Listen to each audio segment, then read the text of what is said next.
Hello बच्चों, let's read this question. The question is the gas responsible for ozone depletion and the options are nitric oxide and freons, sulfur dioxide, carbon dioxide and carbon monoxide.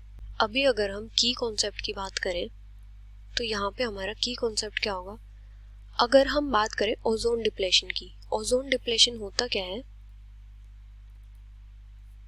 जो ozone layer की gradual thinning होती है stratosphere में, उसको क्या बोलते हैं? Ozone depletion. Gradual thinning of ozone layer in stratosphere,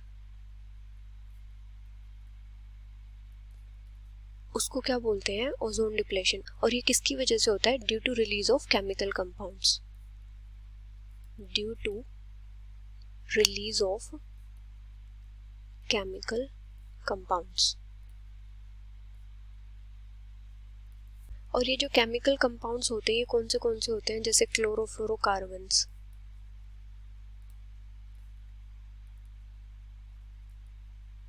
मतलब CFCs.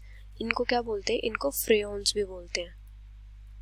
और ये कहाँ से रिलीज होते हैं? ये रिलीज होते हैं जैसे जो एयर कंडीशनर्स होते हैं या जो रेफ्रिजरेटर्स होते हैं वहां से ये रिलीज होते हैं. और कौन से केमिकल्स होते हैं? जैसे जो नाइट्रोजनस कंपाउंड्स होते हैं.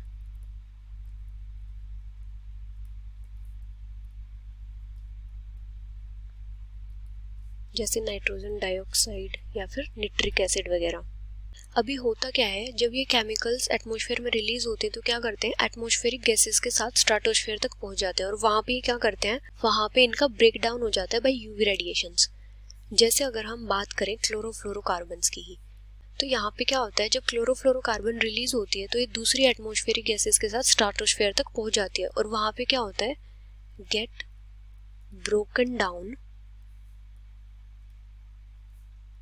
by UV radiations in stratosphere.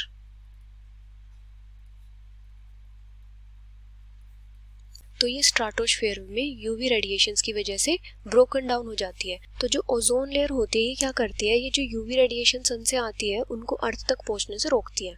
अभी होता क्या है, जो क्लोरोफ्लोरोकार्बन्स है मतलब CF2 Cl2, जब इस पे यूवी रेडिएशंस पड़ेंगी तो ये ब्रेक हो जाती है और यहाँ पे क्या फॉर्म करती है? Chlorine radical. Cl यहाँ पे रेडिकल्स की फॉर्मेशन करती है ये. और ये जो क्लोरीन फ्री रेडिकल्स होते हैं ये जो स्ट्रेटोस्फेरिक ओजोन होती है उसके साथ रिएक्ट करके क्लोरीन मोनोक्साइड रेडिकल फॉर्म करते हैं और मॉलिक्यूलर ऑक्सीजन फॉर्म करते हैं. अगर हम इसकी रिएक्शन देखें तो किस टाइप से होगी? जैसे क्लोरीन रेडिकल है प्लस ये जो ओजोन होती है इसके साथ रिएक्ट करके क्लोरीन मोनोक्साइड रेडिकल फॉर्म करता है. क्लोरीन मोनोक्साइड रेडिकल और मॉलिक्यूलर ऑक्सीजन. अभी क्या होता है, जो क्लोरीन मोनोक्साइड रेडिकल है ये एटॉमिक ऑक्सीजन के साथ रिएक्ट करके और ज्यादा क्लोरीन रेडिकल्स फॉर्म करता है. जो एटॉमिक ऑक्सीजन है इसके साथ रिएक्ट करके और ज्यादा क्लोरीन रेडिकल्स फॉर्म करेगा और यहाँ पे ऑक्सीजन फॉर्म हो जाएगी. तो जितने ज्यादा क्लोरीन रेडिकल्स फॉर्म होंगे उतना ही ज्यादा क्या होगा? ओजोन का ब्रेकडाउन होगा. Breakdown of ozone. और जिसकी वजह से क्या होता है? Ozone depletion in chlorine radicals की वजह से.